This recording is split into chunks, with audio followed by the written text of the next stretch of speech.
If we talk in general terms now, just to get everybody on the same page in terms of soccer injuries, and the musculoskeletal system consists of bones, muscles, tendons, ligaments, and cartilage. Bones are really the skeleton, the foundation upon which our body rests.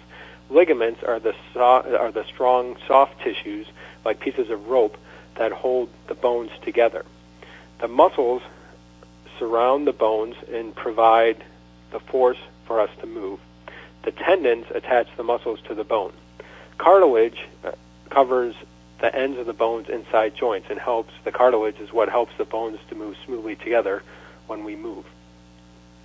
In terms of injuries, general terms that we use to discuss types of injuries include a contusion, which basically means there's a hard hit to an area of the body and then there's bleeding around that area. So if there's a muscle contusion, the muscle gets hit very hard during a soccer game, and there is bleeding around in the muscle, inflammation, which causes pain and decrease in function.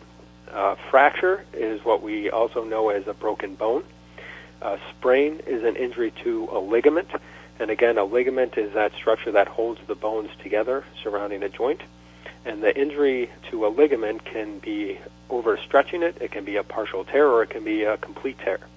A strain is an injury to a muscle or a muscle tendon unit, and this is also referred to as a pulled muscle. This commonly occurs in the hamstring muscle or in a quadriceps muscle and a calf muscle.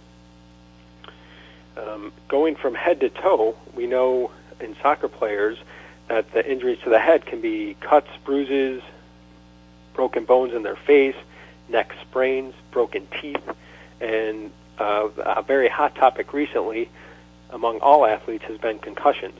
Last week, the topic of Sports Injury Forum was concussions, and I would recommend to anybody who's listening tonight and is interested in learning more about concussions that you go to the Artist First website and download the show from last week to learn more about concussions.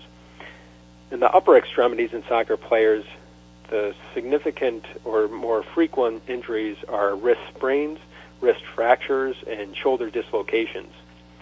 Most of the injuries, as I discussed before, as I had listed before, really occur in their lower extremities. And common terms to describe some of those injuries include shin splints, tendinitis, affecting their patella tendon or their Achilles tendon, strains in the muscle, particularly in the groin, the hamstring muscle, the quadriceps muscle, and the calf.